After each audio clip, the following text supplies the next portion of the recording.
نحمدہ ونصلی ونسلم علی سیدنا و مولانا محمد رسولہ النبی الامین المکین الحنین الکریم الرؤوف الرحیم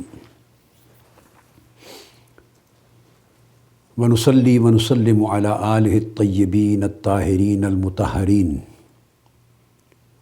وصحبہ الکرام المخلصین المتقین المنتجبین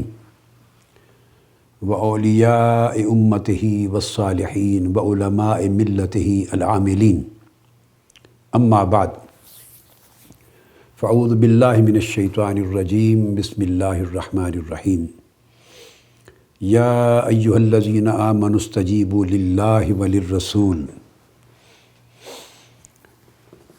اذا دعاکم لما یحییکم صدق اللہ مولانا العظیم۔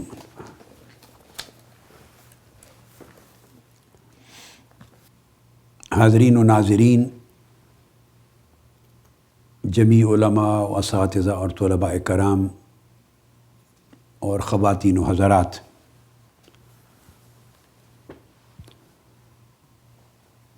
ہم الحمدللہ تعالیٰ پچھلی نشست میں اس موضوع پر گفتگو کر رہے تھے کہ اللہ تبارک و تعالیٰ نے بہت سے مقامات پر اپنے حکم اور اپنے رسول صلی اللہ علیہ وآلہ وسلم کے حکم کی حجیت کو ایک ہی حجیت ثابت کرنے کے لیے اور مقام نبوت و رسالت کی عظمت کو ہمارے ذہنوں میں جاگزیں کرنے کے لیے اور قرآن اور سنت کے لزوم اور وجوب یعنی لازم اور واجب ہونے کو اسٹیبلش کرنے کے لیے بہت سے مقامات پر یہ اسلوب اختیار کیا ہے کہ اپنا اور اپنے حبیب صلی اللہ علیہ وسلم کا ذکر کیا کسی حکم کے باب میں اور ضمیر واحد کی استعمال کی، دو کا ذکر کر کے ضمیر دو کی یوز نہیں کی، فعل میں ضمیر ایک کی یوز کر دی تاکہ پتہ چل جائے کہ یہاں حکم الہی اور حکم رسول کا جو تعلق ہے وہ وحدت اور عینیت کا تعلق ہے، وہ سملر نہیں ہے بلکہ سیم ہے۔ اللہ اور اللہ کے رسول کے حکم کا جو حجت ہونا وہ سملر نہیں ہے۔ اگر تثنیہ کی ضمیر و جہاں اکٹھا ذکر آیا ہے تو وہ تو بتا دیتا ہے سملر ہے، مگر جہاں ضمیر ہی ایک کر دی تو اس کا مطلب ہے ناٹ سملر بٹ سیم، ایک ہی حجت ہے۔ تو تفریق کا امکان مٹا دیا اور فرمایا ایمان والو، جب بھی رسول تمہیں کسی کام کے لیے بلائے، اذا دعاکم، جب بھی رسول تمہیں بلائے کسی کام کے لیے اور رسول کا بلاوا تمہیں جاودانی زندگی عطا کرتا ہے تو اللہ اور اس کے رسول کو فرما برداری کے ساتھ جواب دیتے ہوئے فوراً حاضر ہو جایا کرو، لبیک کہا کرو۔ یعنی اذا دعاکم کا یہ جو فعل ہے اس کا فاعل رسول ہے صلی اللہ علیہ وآلہ وسلم۔ ہم نے اس آیت پر گفتگو پچھلی نشست میں ختم کی تھی، اب میں اسی سے شروع کر رہا ہوں، ایک نئے اینگل کو مختصراً بیان کر کے پھر آگے اس کی شرح حدیث سے کرتا ہوں۔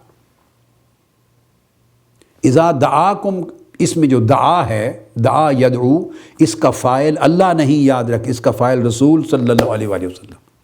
حضور علیہ السلام فاعل ہیں، یعنی بلانے والے رسول ہیں،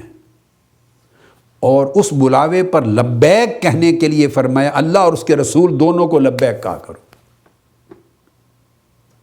فرمایا اذا دعاکم لما یحییکم، جب اللہ کا رسول تمہیں بلائے اور جانو کہ رسول کا بلاوا تمہیں جاودانی زندگی عطا کرتا ہے تو پھر اللہ اور اس کے رسول دونوں کی فرما برداری اختیار کیا کرو اور لبیک کہا کرو اور حاضر ہو جایا کرو۔ تو یہاں قاعدہ یہ تھا کہ اللہ اور اللہ کے رسول چونکہ دو کا ذکر آیا تھا پہلے اور فعل بعد میں آ رہا ہے، فعل اور فاعل، تو اس میں تثنیہ کی ضمیر ہوتی، مگر دو کی ضمیر اختیار نہیں کی، ضمیر واحد کی رکھی تاکہ پتہ چل جائے کہ اللہ کی دعوت اور رسول کی دعوت ایک ہے، اللہ کے لیے استجابت اور رسول کے لیے استجابت ایک ہے۔ اور اللہ کا حکم اور اس کی حجیت اور رسول کا حکم اور حجیت ایک ہے، اس میں فرق کرنا اللہ کی منشا کے خلاف اور قرآن کے حکم کے خلاف بغاوت ہے۔ اب اس پر جو ہم گفتگو کر چکے، اب اس نشست سے ہم اس کی شرح کر رہے ہیں صحیح بخاری کی حدیث سے، تاکہ اہل علم کے فائدہ ہو کہ اس کی شرح آقا علیہ السلام نے کس طرح فرمائی۔ تو اسی آیت کریمہ کو آقا علیہ السلام نے کوٹ کیا، اس کو اپلائی کیا کہ کس معنی میں اپلائی ہوگی یہ آیت۔ تو آیت کریمہ سورہ انفال کی جو میں نے بتایا آیت نمبر 24 ہے، اب اس کو آقا علیہ السلام نے اپلائی فرمایا ہے، اور اس حدیث کو روایت کیا ہے حضرت ابو سعید بن معلہ نے۔ ابو سعید بن معلہ رضی اللہ تعالیٰ عنہ راوی ہیں، اور امام بخاری نے اسے اپنی الجامع الصحیح کی کتاب التفسیر میں اس آیت کریمہ کی تفسیر کے تحت درج کیا ہے۔ سعید بن معلہ، اور یہ آقا علیہ السلام نے 2 مختلف مواقع پر سملر سچویشن میں اس آیت کو اپلائی کیا ہے، دونوں کوٹ کرتا ہوں۔ تو حدیث پاک میں ہے کہ حضرت ابو سعید بن معلہ فرماتے ہیں کہ میں نماز پڑھ رہا تھا، صحیح بخاری کی روایت، کہ میرے پاس سے آقا علیہ السلام گزرے، میرے قریب سے۔ حضور علیہ السلام نے دیکھا کہ ابو سعید بن معلہ نماز پڑھ رہا ہے۔ اب یہ بات توجہ طلب ہے، قریب سے گزرے، فدعانی، تو آقا علیہ السلام نے مجھے بلایا، ڈیفینیٹلی نفلی نماز ہوگی، مجھے بلایا۔ تو وہ کہتے ہیں کہ میں نے آقا علیہ السلام کی بارگاہ میں پھر میں حاضر نہیں ہوا، تیزی سے نماز کو مکمل کیا، اور سلام پھیرنے کے بعد آقا علیہ السلام کی بارگاہ میں پہنچا۔ جب پہنچا تو حضور علیہ السلام نے مجھے فرمایا کہ ابو سعید، تو نے سنا نہیں تھا کہ میں نے تمہیں بلایا تھا؟ تو فوری کیوں نہیں آئے میرے پاس؟ آقا علیہ السلام نے پوچھا۔ وہ جواب دیتے ہیں، یا رسول اللہ صلی اللہ علیہ وسلم انی کنت اصلی، میں نماز پڑھ رہا تھا۔ اس پر آقا علیہ السلام نے جواب دیا، فقال الم یقل اللہ تعالی استجیبوا للہ وللرسول اذا دعاکم لما یحییکم۔ ابو سعید، کیا اللہ کا یہ کلام تو نے نہیں سنا؟ کیا اللہ نے یہ نہیں فرمایا کہ جب بھی رسول تمہیں بلائے تو فوری لبیک کہتے ہوئے اللہ اور رسول کی بارگاہ میں حاضر ہو جایا کرو؟ تو تم اس کا مطلب کیا؟ یہ صحیح بخاری کی حدیث ختم ہوئی۔ کیا مطلب ہوا؟ بھائی تم نفلی نماز پڑھ رہے ہو، اللہ کے حضور حاضر ہو، اللہ کے حضور، اور جب رسول بلا رہا ہے تو رسول کا بلاوا بھی اللہ کا بلاوا ہے۔ یہ آیت کریمہ کا معنی ہے، استجیبوا للہ وللرسول اذا دعاکم۔ تو رسول کا بلانا کسی غیر کا بلانا نہیں ہے، یہ ہے عقیدہ رسالت کو سمجھنے کی بنیاد۔ کہاں امت نے ٹھوکر کھائی، کس نقطے پر آ کے ہم گمراہ ہوئے، اور کس تصور نے ہمیں عقیدہ رسالت کی صحیح معرفت سے محروم کیا، اور توحید اور رسالت کے باہمی تعلق کو سمجھنے میں ہم قاصر رہے، اور اسی قصور نے ہمیں قرآن و سنت کے تعلق کو سمجھنے میں قاصر بنا دیا۔ تو آقا علیہ السلام جب نماز کے دوران آواز دی، یا اب اس کے چند ایسپیکٹ ہیں، ذرا سمجھیے، چند مرحلے ہیں۔ ایک تو دیکھ رہے ہیں، پاس سے گزرے، دیکھ کر آواز دی، گویا ایک امتحان لے رہے ہیں، اور امتحان ہی خالی نہیں بلکہ اس موقع پر تربیت فرمانا چاہتے ہیں، ایک سچویشن کریٹ کر کے، ایک ایگزامپل دینا چاہتے ہیں، ایک نمونہ دینا چاہتے ہیں۔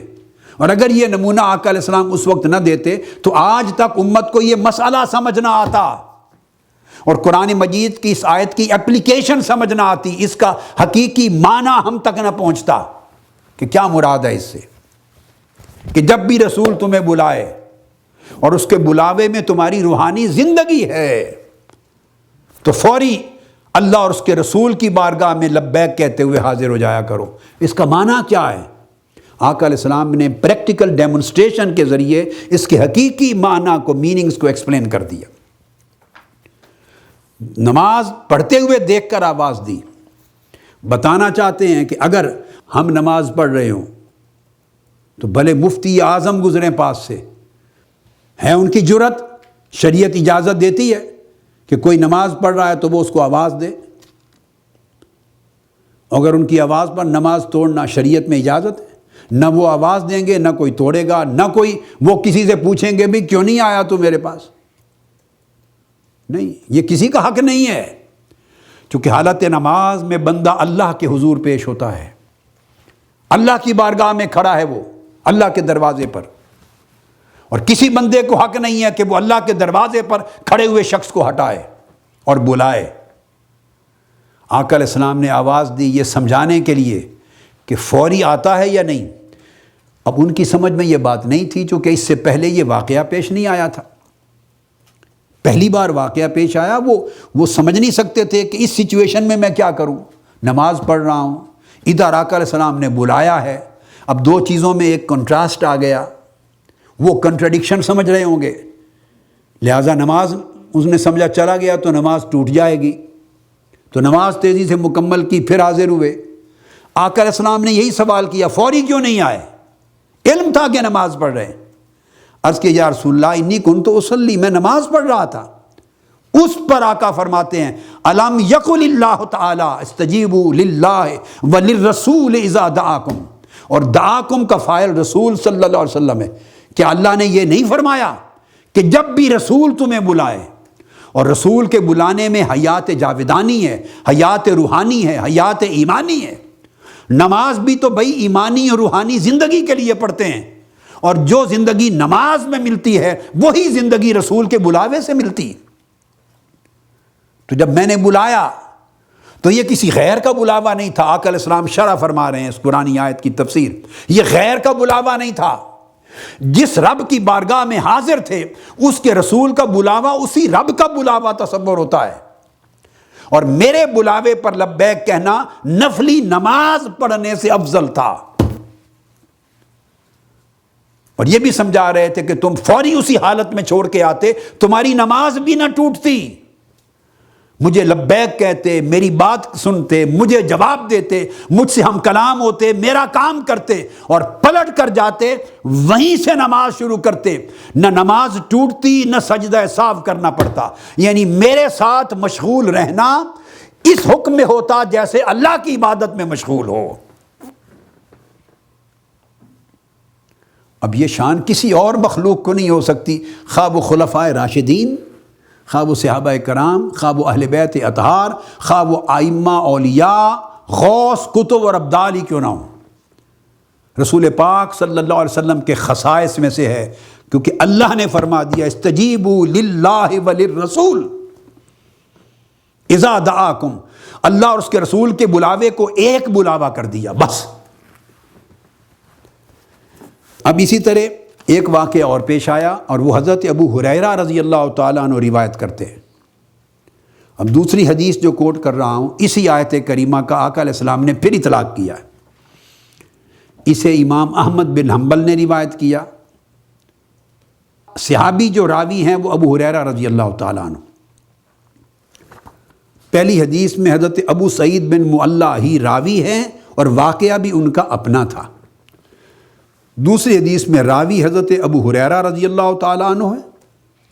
اور جو واقعہ آ رہا ہے وہ حضرت ابی بن کعب رضی اللہ تعالیٰ عنہ کا ہے، حضرت ابی بن کعب۔ اور اس حدیث کو، دوسری حدیث کو روایت کیا امام احمد بن حنبل نے مسند میں، اور امام ترمذی نے اپنی جامع میں، اور یہ حدیث صحیح ہے، امام ترمذی نے فرمایا یہ حدیث صحیح ہے، اور امام نسائی نے اپنی کتاب تفسیر میں، اور امام حاکم نے بھی مستدرک میں انہوں نے بھی کہا حدیث صحیح ہے، امام ذہبی نے بھی اس کو صحیح قرار دیا، اور امام ابو یعلا، امام بہقی، سب نے اپنی اپنی کتب میں اسناد صحیح کے ساتھ روایت کیا۔ حضرت ابو ہریرہ رضی اللہ تعالیٰ عنہ روایت کہتے ہیں قال ان رسول اللہ صلی اللہ علیہ وسلم خرج علی ابی بن کعب وہو یصلی۔ اب یہ اس سے بھی زیادہ کلیئر ہے، ابو ہریرہ رضی اللہ تعالیٰ عنہ فرماتے ہیں کہ آقا علیہ السلام نکلے ابی بن کعب کے لیے، حضرت ابی بن کعب کو بلانا چاہتے تھے، تو ان پر تشریف لائے ابی بن کعب کے پاس، وہو یصلی، اور جب آئے تو وہ نماز پڑھ رہے تھے، تو حضرت ابی بن کعب کو نماز پڑھتے گویا دیکھا، فقال رسول اللہ صلی اللہ علیہ وسلم یا ابی، آقا علیہ السلام نے دیکھ کر ابی بن کعب کو نماز پڑھتے ہوئے آواز دی، اے ابی، فالتفت ابی، یہ سن کر ولم یجبہ، ابی بن کعب نے یک لخت آقا علیہ السلام کی طرف چہرہ کر دیا، ادھر حالت نماز میں تھے، جو ہی آواز آئی اے ابی، تو بے ساختہ چہرہ آقا علیہ السلام کی طرف ادھر کر دیا، اب ہاتھ باندھ کے کھڑے، آواز سن کر آقا علیہ السلام کی طرف مڑ کے دیکھا، مگر ان کو اب سمجھ نہیں تھی کہ کیا کروں، ان کے ساتھ پہلی بار یہ واقعہ پیش آ رہا ہے، تو جواب نہ دیا، ولم یجبہ، مڑ کے دیکھا تو ضرور مگر جواب نہیں دیا۔ اب آپ مجھے بتائیے، اگر کوئی آواز دے اور آپ اس کی طرف مڑ کے دیکھ لیں، بھلے جواب نہ دیں، نماز باقی رہتی ہے؟ ٹوٹ جاتی۔ بھائی قبلہ رخ آپ کا منہ ہوتا ہے نماز میں، تو دائیں یا بائیں جانب منہ پھیرنے سے ہی نماز ختم ہوتی ہے۔ یہ جو ہم سلام کرتے ہیں، اینڈ پر سلام پھیرتے ہیں، السلام علیکم ورحمۃ اللہ، السلام علیکم ورحمۃ اللہ، یہ تسلیم کیا ہے؟ یہ نماز سے خارج ہونے کا مسنون طریقہ ہے، اس کا اور مقصد کوئی نہیں بنیادی۔ یہ ہم دائیں بائیں قبلہ سے منہ کو ہٹا دیتے ہیں، دائیں اور بائیں، تو جب اس سے نماز میں سے خارج ہو جاتے ہیں، یہ خروج عن الصلاۃ کا مسنون طریقہ ہے۔ انہوں نے دائیں طرف منہ پھیر دیا، دیکھا مگر جواب نہیں دیا۔ وَصَلَّى أُبَيٌّ فَخَفَّفَ، ابی بن کعب نے پھر نماز مکمل کی اور تیزی سے مکمل کر لی، مختصر کر لی۔ اب گو اس سچویشن میں وہ پوری بات کو اپریشیٹ نہیں کر سکے، کیا کروں، چونکہ پہلی بار ان کے ساتھ واقعہ پیش آ رہا ہے، مگر ان کے ادب کا عالم دیکھیے۔ اگر آج کل کے زمانے کے ہم لوگ ہوتے ہیں نا، جو بہت، ہم توحید کے بھی بڑے علم بردار اور علم کے بھی بڑے علم بردار، اور خدا جانے کس کس شے کے ہم ٹھیکیدار ہیں، اور ہم علم کے فن خوان ہیں، ہم میں سے کوئی شخص ہوتا، ویسے میں کہہ رہا ہوں، تو شاید مڑ کے بھی نہ دیکھتا، کھڑا رہتا کہ حضور علیہ السلام خود دیکھ لیں گے میں نماز پڑھ رہا ہوں، اور خاموش ہو جائیں گے۔ مڑ کے دیکھا۔ اس سے صحابہ کرام کا گو ان کو مسئلے کی سمجھ اس وقت تک نہیں، مگر وہ ایک ایسپیکٹ ہے، مگر ان کے اندر جو ادب اور احترام ہے ذات مصطفیٰ کا، اور آپ کی شان اقدس کی جو بلندی ہے، اس کا جو ادراک ہے، اس کو ذرا اندازہ کریں، اپریشیٹ کریں۔ ہیں نماز میں کھڑے مگر بے ساختہ، اتنی جرت نہیں ہوئی کہ ایسے منہ سیدھا کر کے کھڑے رہیں، چہرہ موڑ لیا آقا علیہ السلام کی طرف، اور ہاتھ باندھے کھڑے تھے، چہرہ موڑ لیا، خاموش رہے، شاید تاکہ آقا علیہ السلام کو پتہ چل جائے کہ میں نماز پڑھ رہا ہوں۔ اب اتنی سمجھ تو ان کو بھی تھی کہ اگر چہرہ دائیں طرف مڑ گیا تو نماز ٹوٹ جاتی ہے۔ اگر وہ میرا اگلا نقطہ ہے، غور طلب، اتنا مسئلہ تو جانتے ہوں گے نا، قبلہ سے چہرہ ادھر پھر گیا ایک بار تو نماز ٹوٹ جاتی ہے۔ تو اگر وہ یہ سمجھتے کہ حضور علیہ السلام کی طرف تک لینے سے، مڑ جانے سے چہرہ نماز ٹوٹ جاتی ہے، تو پھر چپ کیوں رہتے، پھر باتیں بھی شروع کر دیتے کہ ٹوٹ تو گئی تھی نماز۔ اگر وہ یہ سمجھتے کہ آقا علیہ السلام کی طرف مڑ کے دیکھ لیا تو نماز ٹوٹ گئی، چونکہ چہرہ پھر گیا، تو پھر باتیں بھی شروع کر دیتے۔ مگر ایک بات سمجھ میں آتی ہے کہ ان کے عقیدے میں یہ چیز تو تھی کہ اگر قبلہ سے چہرہ ہٹا دیا اور آقا علیہ السلام کی طرف کر دیا، مڑ بھی گیا چہرہ، تو نماز نہیں ٹوٹی، کیونکہ ادھر خدا تھا، ادھر مصطفیٰ تھا صلی اللہ تعالیٰ علیہ وآلہ وسلم۔ تو اس کو ایک ہی رخ سمجھتے تھے،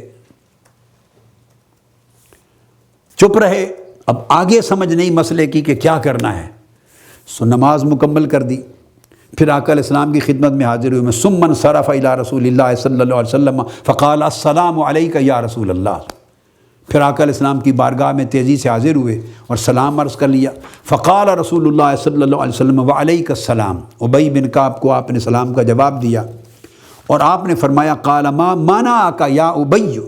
ان تجیبنی اذ دعوتک، اے ابئی ما منعک یا ابئی، اے ابئی بن کعب تجھے کس چیز نے روکا، ان تجیبنی اذ دعوتک، جب میں نے تجھے بلایا تھا تو مجھے جواب دینے سے، لبیک یا رسول اللہ یوں کہنے سے کس شے نے روکا، چپ کیوں رہے؟ وہ جواب دیتے ہیں فقال یا رسول اللہ صلی اللہ علیہ وسلم انی کنت فی الصلاۃ، یعنی مجھے سمجھ نہیں تھی آقا میں کیا کروں، میں نماز میں تھا، اور مجھے معلوم نہیں تھا حالت نماز میں بول سکتا ہوں لبیک یا رسول اللہ کہہ سکتا ہوں یا نہیں، انی کنت فی الصلاۃ، میں نماز میں تھا۔ قال افلم تجد فیما اوحى اللہ الی ان استجیبوا للہ وللرسول اذا دعاکم لما یحییکم، آقا علیہ السلام نے فرمایا ابی بن کعب کیا اللہ کی وحی اور قرآن میں تم یہ حکم نہیں پاتے، تم نے نہیں پڑھا قرآن میں کہ اللہ نے فرمایا جب بھی رسول تمہیں آواز دے بلائے تو لبیک کہتے ہوئے سراپا ادب بن کر اللہ اور اللہ کے رسول کی بارگاہ میں حاضر ہو جایا کرو۔ تو میرے بلانے پر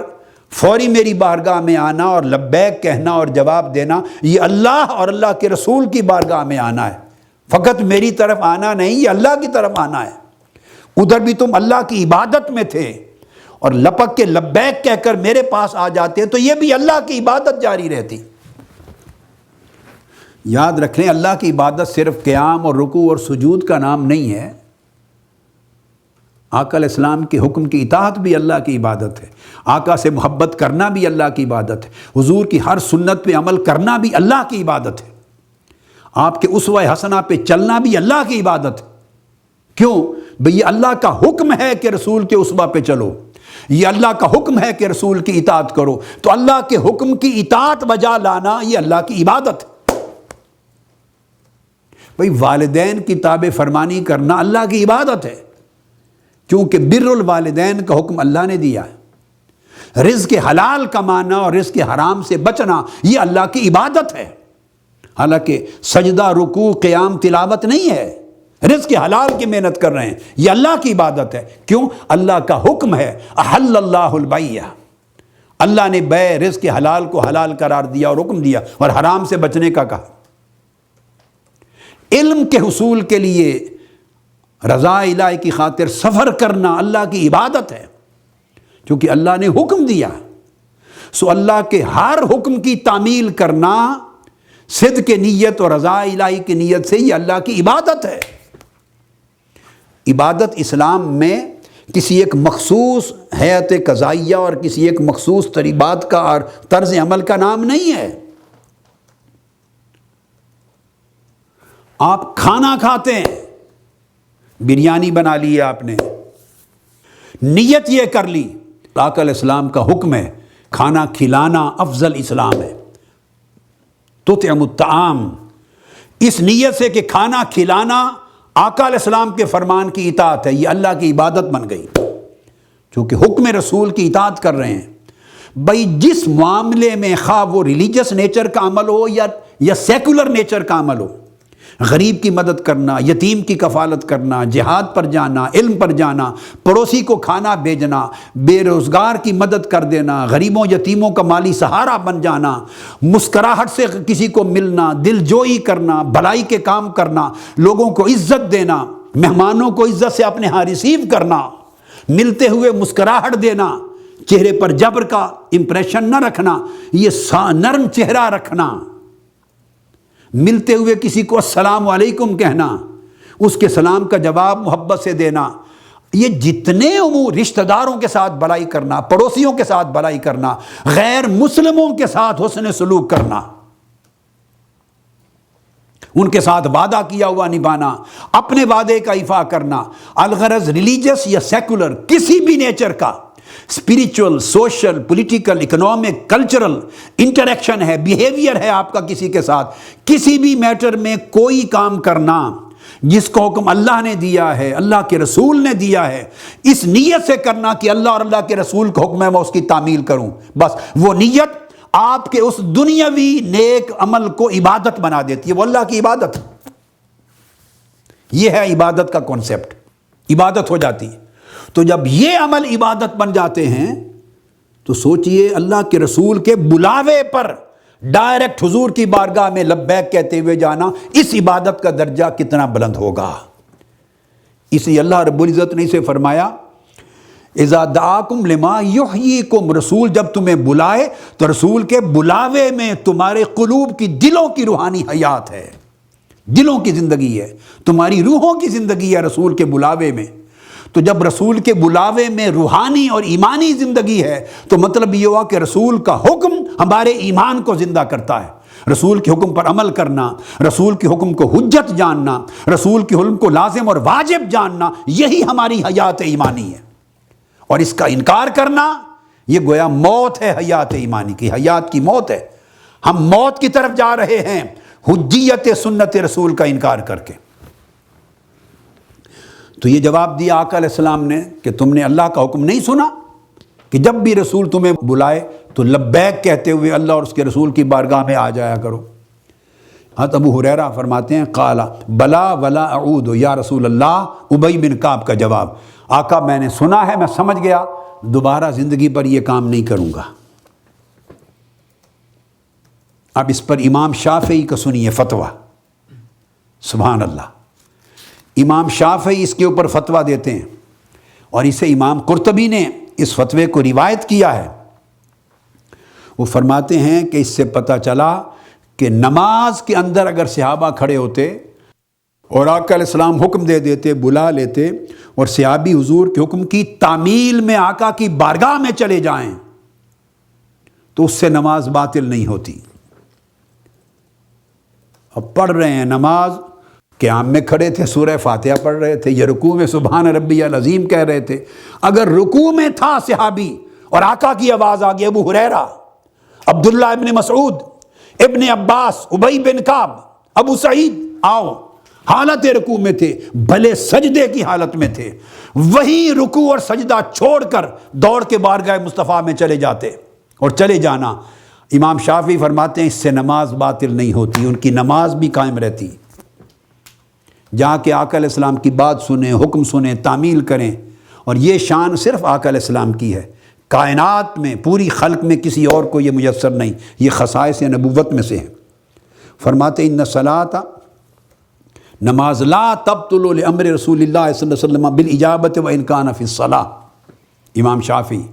نماز کی حالت میں بھی ہو، حضور کا بلاوا ہو تو اس کی اجابت کرنا، اس پہ لبیک کہنا، جانا، حاضر ہونا، آقا کے حکم کی تعمیل کرنا، بھلے کام کہہ دیں، کر کے آ جاؤ سارا، جب فارغ ہو جائیں پلٹ کے صحابی کے لیے حکم تھا کہ وہیں جہاں نماز چھوڑ کے گیا تھا وہیں سے شروع کر لیں، نہ نماز ٹوٹی، نہ نماز کو دوبارہ اعادہ کی ضرورت اور نہ سجدہ سہو کی ضرورت۔ اور اس سے آپ اندازہ کریں کیوں یہ سارا حکم کیوں ملا، اس لیے کہ ضمیر واحد کی استعمال کی، واو عاطفہ کے ذریعے اسم نام دو تھے اور ضمیر ایک واحد کی تھی، جس نے گویا دونوں کے حکموں کو ایک حکم کا درجہ دے دیا۔ اب اسی طرح ایک اور آیت ہے چوتھی، سورہ التوبہ، اس کی آیت نمبر 62 62، اور جو سورہ التوبہ ہے یہ قرآن مجید کا چیپٹر 9 ہے۔ اس میں ارشاد فرمایا واللہ ورسولہ احق ان یردوہ، اور اللہ اور اس کا رسول حقدار ہے کہ وہ لوگ اسے راضی کریں۔ اب یہ اہل ایمان کو، صحابہ کو، اہل ایمان کو، امت مسلمہ کو کہا جا رہا ہے کہ اللہ اور اس کا رسول حقدار ہیں ان یردوہ، کہ وہ اہل ایمان جو دعویٰ کرتے ہیں مسلمان ہونے کا، مومن ہونے کا، ان یردوہ، کہ وہ اس کو راضی کریں۔ اب سوال یہ ہے کہ بات ہو رہی اللہ اور اس کا رسول، تو حقدار ہیں کہ اس کو راضی کریں، اس سے مراد کس کو راضی کریں، اللہ کو یا اس کے رسول کو؟ چونکہ دو کی بات ہے، ضمیر واحد کی ہے۔ اب عام قاعدے کے روح سے ہونا چاہیے تھا ان یردوہما، کہ ان لوگوں پر ایمانی ذمہ داری ہے کہ اللہ اور اللہ کے رسول دونوں کو راضی کریں، یردوہما، مگر یردوہما نہیں کہا کہ ان کو راضی کریں، نہیں کہا، فرمایا اس کو راضی کریں۔ آپ اردو زبان میں بتائیے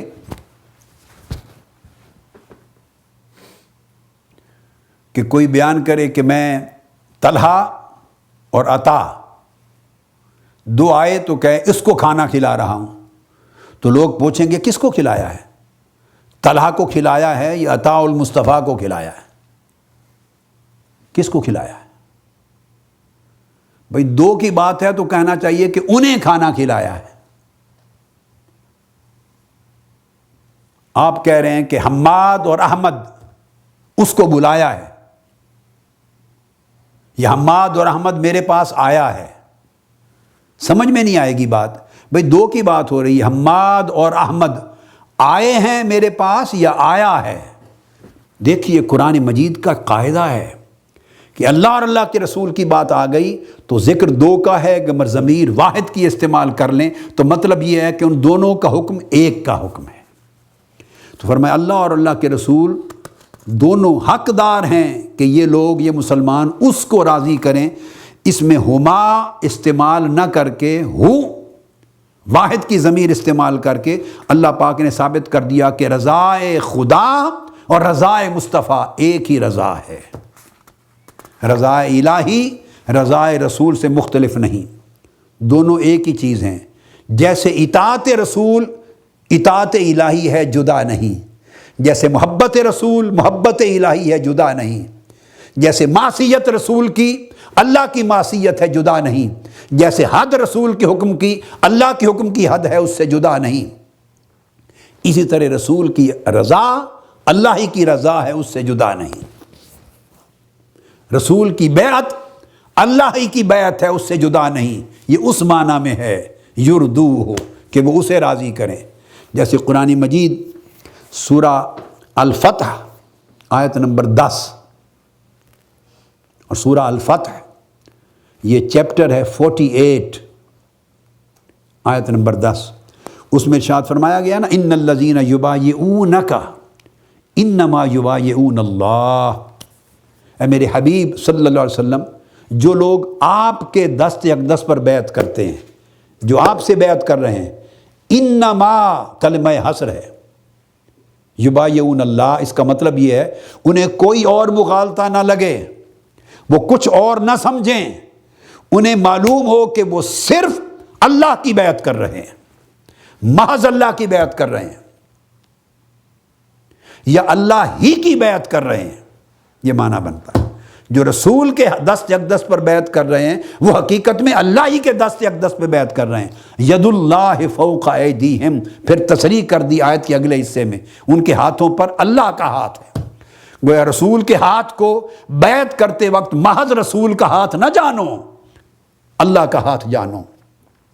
رسول سے بیعت کرتے ہوئے محض رسول کے ساتھ بیعت نہ سمجھو، اللہ کے ساتھ بیعت سمجھو۔ یہ وہ معنی آگرہ واللہ ورسولہ حق ان یردوہ، اور اسی طرح وہ سارے مقامات۔ ایک اور آیت ہے اس کے بعد آگے، اور وہ آیت کریمہ جو اب کوٹ کر رہا ہوں یہ بھی سورہ التوبہ کی ہے، اور سورہ التوبہ کی آیت نمبر 74 ہے، 74، اور التوبہ آپ کو معلوم ہے چیپٹر 9 ہے۔ ارشاد فرمایا قرآن مجید میں وما نقموا الا ان اغناہم اللہ ورسولہ من فضلہ،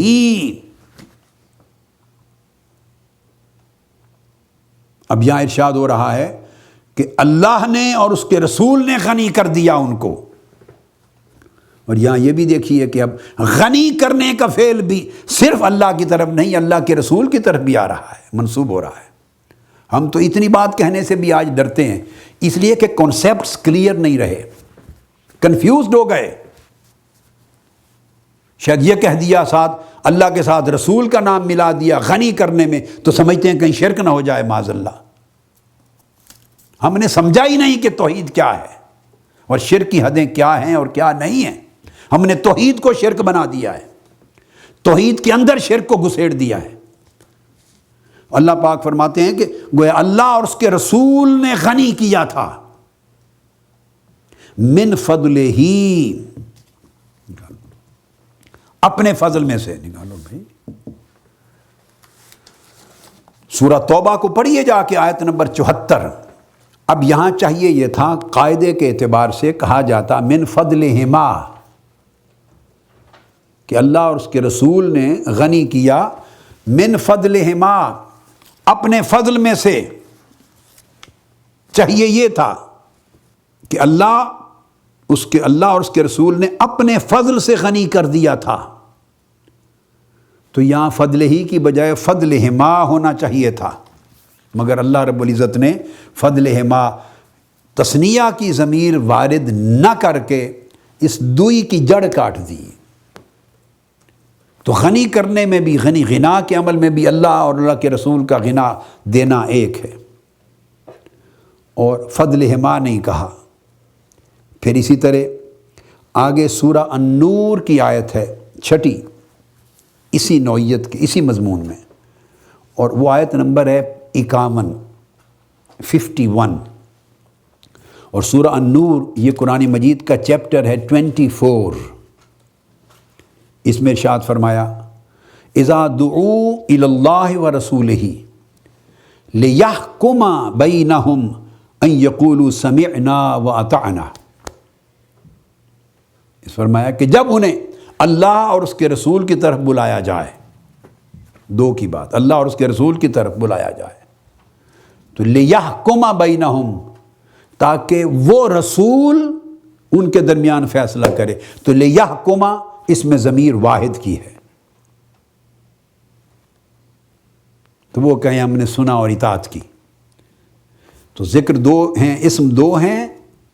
اور ضمیر واحد کی ہے۔ تو یہاں قاعدے کے مطابق افراد ضمیر نہیں، تثنیہ چاہیے تھا، یوں کہا جاتا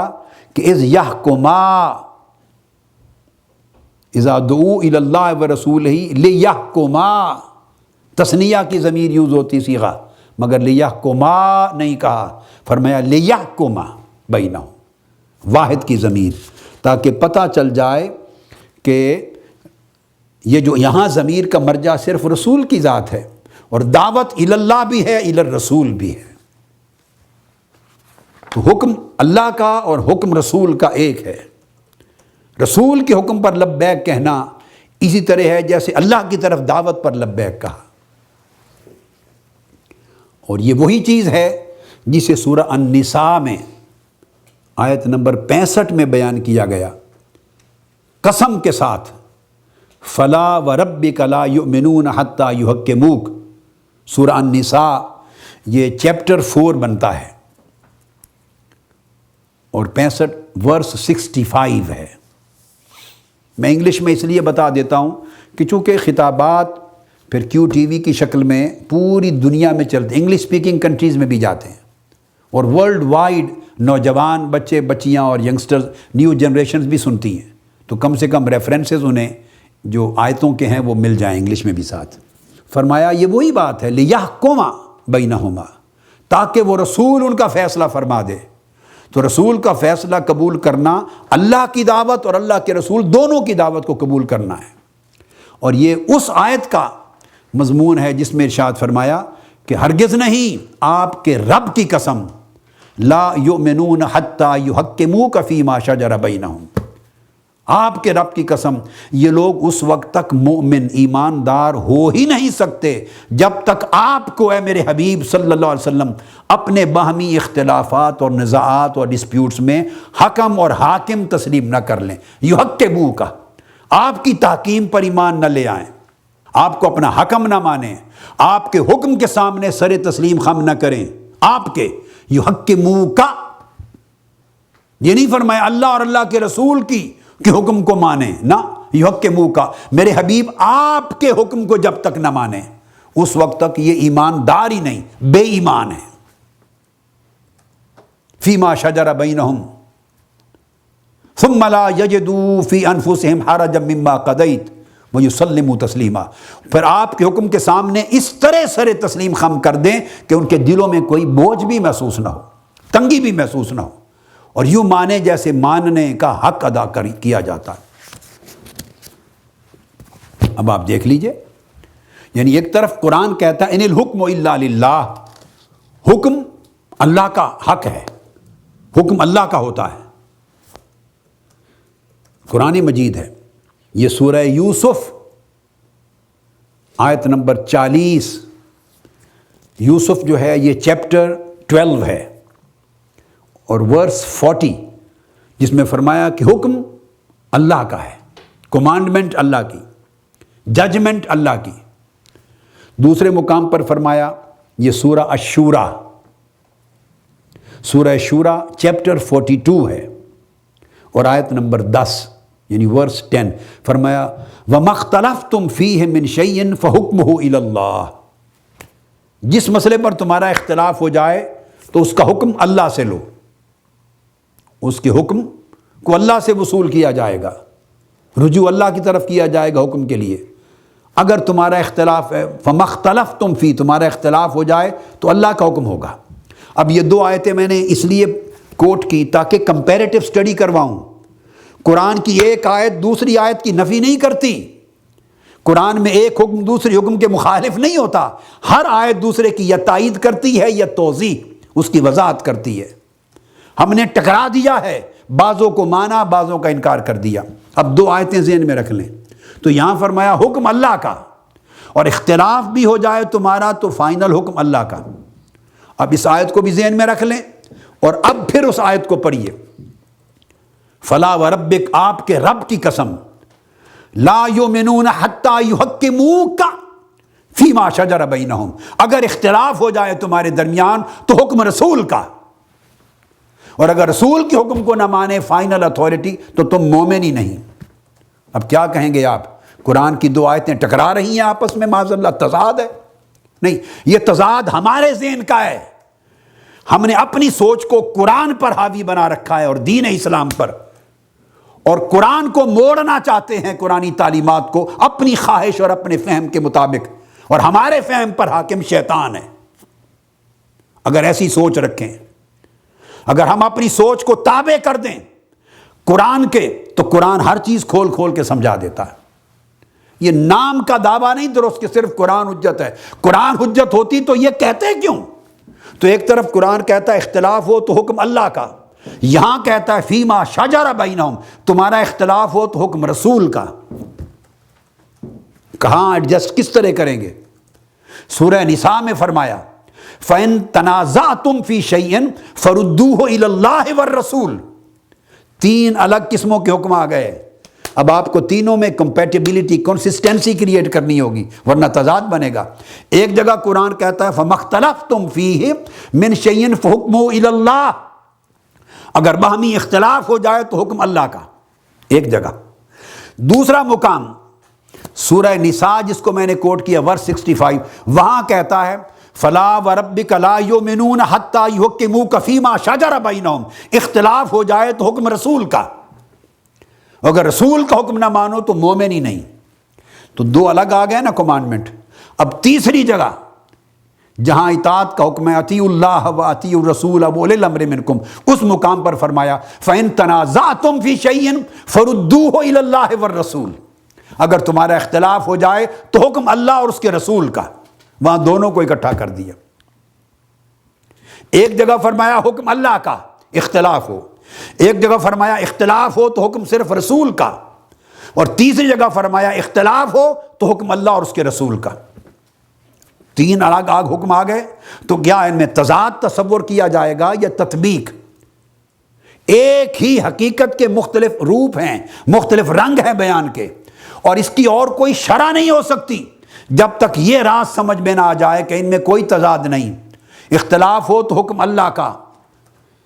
اور اختلاف ہو تو حکم رسول کا، ایک ہی معنی ہے کہ قرآن کہتا ہے رسول کا حکم بھی خدا کا حکم ہے، اللہ کا حکم ہے۔ اگر اللہ کا حکم اور رسول کے حکم دو جدا ہوتے تو آیتوں میں الگ یہ حکم نہ آتے، پھر تضاد بن جاتا۔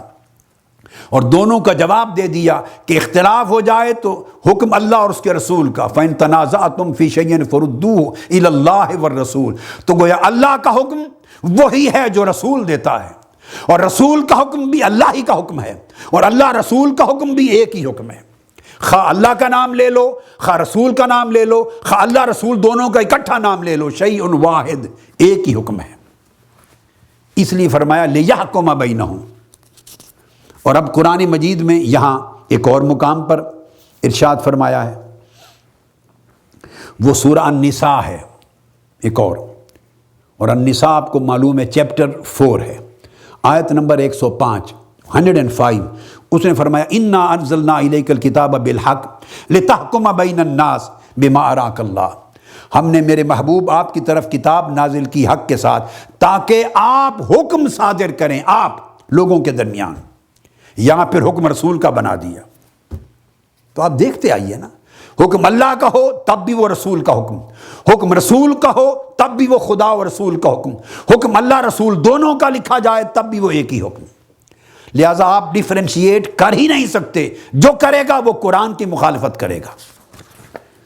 اب آخری آیت اسی باب میں، اس موضوع پر جو آج کی نشست میں کر رہا ہوں، وہ ایک اور ہے اور اس کو قرآن مجید کی سورہ النور میں بیان کیا گیا، اور آیت نمبر 48 اور 49 ہے، یعنی 48 اور 49، اور سورہ النور یہ چیپٹر 24 ہے۔ اس میں بھی اسی طرح کا مضمون ہے۔ فرمایا اذا دعوا الی اللہ ورسولہ لیحکم بینہم اذا فریق منہم معرضون، جب اللہ اور اللہ کے رسول کی طرف بلایا جاتا ہے انہیں تاکہ رسول ان میں فیصلہ کریں، تو فرمایا اذا فریق منہم معرضون، ان میں ایک طبقہ ایسا ہے منافقوں کا، ایک گروہ ایسا ہے اور وہ گروہ منافقوں کا ہے، منہم معرضون، جو رسول کے حکم کو حجت ماننے سے انکار کرتے ہیں۔ لہذا سنت رسول کو حجت ماننے سے انکار کرنا، قرآن مجید نے اس کو منافقت قرار دیا۔ یہ فریق ہے ایک اعراض کرنے والے، روگردانی کرنے والے قرآن سے، تو وہ رسول کے حکم کو نہیں مانتے۔ فرمایا اگلی آیت میں وَإِن يَكُن لَهُمُ الْحَقُّ يَأْتُوا إِلَيْهِ مُذْعِنِينَ، اگر وہ حق پر ہوتے اور انہیں پتہ ہوتا کہ ہم حق پر ہیں، فیصلہ ہمارے حق میں ہوگا، تو وہ دائیں بائیں نہ دیکھتے اور اعراض نہ کرتے۔ یاتوا الیہ، اب دیکھیے الیہ، اس ہی میں ضمیر پھر واحد ہے، الیہما نہیں کہا، کہ پھر وہ اس کی طرف سر جھکا کر مطیع ہو کر ادب سے اور پوری اطاعت گزاری کے ساتھ ان کی طرف چلے جاتے، تیزی کے ساتھ چلے جاتے، دوڑ کر جاتے، روگردانی نہ کرتے بلکہ اطاعت گزاری کے ساتھ جھک کر جاتے اس کی طرف۔ اب یہاں پھر فرمایا یاتوا الیہ، اس کی طرف جاتے، مگر ذکر کس کا تھا؟ ذکر دو کا تھا، دعو الی اللہ ورسولہ، تو گویا جاتے اس کی طرف، تو اس کی طرف جانے میں اللہ رسول دونوں کی طرف جانا شامل ہے، اور رسول کی طرف جانے میں اللہ کی طرف جانا خود شامل ہے۔ اور جو لوگ اس میں فرق کرتے ہیں اور اعراض کرتے ہیں، میں نے کہا اذا فریق منہم، وہ فریق، وہ گروہ منافقوں کا ہے۔ اس کی وضاحت بھی خود قرآن مجید نے کر دی ہے کہ ایسی سوچ رکھنے والے منافق ہیں، اور یہ بیان قرآن مجید کا بھی سورہ النساء میں ہے، النساء کی آیت نمبر 61 ورس 61، اور نساء چیپٹر 4 ہے۔ اس میں فرمایا وَإِذَا قِيلَ لَهُمْ تَعَالَوْا إِلَى مَا أَنزَلَ اللَّهُ وَإِلَى الرَّسُولِ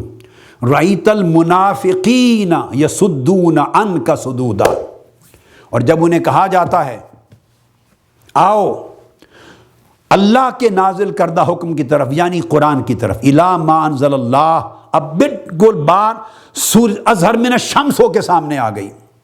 فرمایا جب انہیں اِلَى مَا أَنزَلَ اللَّهُ بلایا جاتا ہے، اس حکم اور وحی کی طرف جو اللہ نے نازل کی، یعنی قرآن کی طرف، تو قرآن کی آئیڈینٹی ہو گئی نا پوری کیٹیگوریکلی، کہ جب انہیں قرآن کے حکم کی طرف بلایا جاتا ہے جس کو وہ حجت ماننے کی بات کرتے ہیں، پر فرمایا وَإِلَى الرَّسُولِ، اور پھر ساتھ رسول کی طرف بھی بلایا جاتا ہے کہ آؤ قرآن کے حکم کی طرف کہ قرآن کو مانو، اور آؤ رسول کی طرف تاکہ رسول کے حکم اور فیصلے اور رسول کی سنت کو بھی مانو۔ تو کیا کرتے ہیں؟ فرمایا رأیت المنافقین یصدون عنک صدودا، اے میرے حبیب منافقوں کا شیوہ یہ ہے، اور آپ دیکھیں گے کہ یہ جو منافق لوگ ہیں یہ اللہ کی طرف جانے سے تو گریز نہیں کرتے، قرآن کو حجت ماننے سے تو گریز نہیں کرتے، قرآن کے حکم کی طرف جانے سے نہیں کتراتے، مگر آپ کی حجیت کی طرف بلایا جاتا ہے کہ آؤ رسول کی حکم کو بھی قرآن ہی کی طرح حجت مانو، اور آؤ رسول کے فرمان کو بھی قرآن کی طرح حجت اور لازم مانو۔ جب آپ کی بارگاہ میں بلایا جاتا ہے تو یصدون عنک صدودا، آپ کی طرف آنے سے کتراتے ہیں، آپ کے حکم کو حجت ماننے سے گھبراتے ہیں۔ رسول کی بارگاہ میں آپ کے حکم کے لزوم اور وجوب کو اپنے اوپر قائم دائم سمجھتے ہوئے حضور کی بارگاہ میں حاضری سے کتراتے، گھبراتے، ٹکراتے اور انکار کرتے ہیں، گردن موڑتے ہیں۔ تو فرمایا جو شخص قرآن کو تو حجت مانے، اللہ کا نازل کردہ حکم سمجھ کر، مگر رسول کے فرمان کو حجت نہ مانے، قرآن نے فتویٰ دے دیا رأیت المنافقین، وہ منافق ہیں، ان کا کوئی تعلق اہل اسلام سے نہیں۔ اور یصدون عنک، مخاطب کا صیغہ ہے میرے حبیب، میرے پاس آنے سے نہیں گھبراتے، نہیں فرمایا یصدون عنی، یصدون عما انزلت الیہم، جو میں نے نازل کیا اس سے کتراتے نہیں، یصدون عنک صدودا، میرے حبیب آپ کی بارگاہ میں آپ کے حکم کو حجت مان کر حاضر ہونے سے کتراتے ہیں۔ لہٰذا جو فقط قرآن کو حجت ماننے کی بات کرے اور حکم رسول کو حجت نہ مانے، قرآن نے اسے منافق قرار دیا۔ اب یہ فیصلہ ہمارے اپنے پاس ہے، ہم منافق بننا چاہتے ہیں قرآن کی اصطلاح کے مطابق یا مومن بننا چاہتے ہیں۔ قرآن نے کہا اگر مومن بننا ہے تو پھر سر جھکا کے پیکر اطاعت من کر دوڑے دوڑے حکم رسول کی طرف آ جاؤ اور حضور کے فرمان کو قرآن کے فرمان کی طرح سمجھو۔ یہ سورہ النور کی آیت نمبر 48-49 میں فرمایا اگر مومن ہیں تو حضور کے حکم کو خدا کا حکم جانیں اور رسول کے فرمان کو حکم قرآن مانیں، یہ تو ہیں مومن۔ اور جو قرآن اور رسول کے فرمان میں حجیت میں فرق کریں وہ قرآن کی روح سے منافق ہیں۔ سو الحمدللہ تعالی آج کی گفتگو ضمیر واحد کے حوالے سے ان قرآن مجید کی آیات کے مطالعے پر ختم ہوئی۔ انشاءاللہ تعالی اگلی نشست اسی موضوع کو اجاگر کرنے کے لیے نئے قرآنی دلائل کے ساتھ شروع کریں گے۔ وما علینا الا البلاغ۔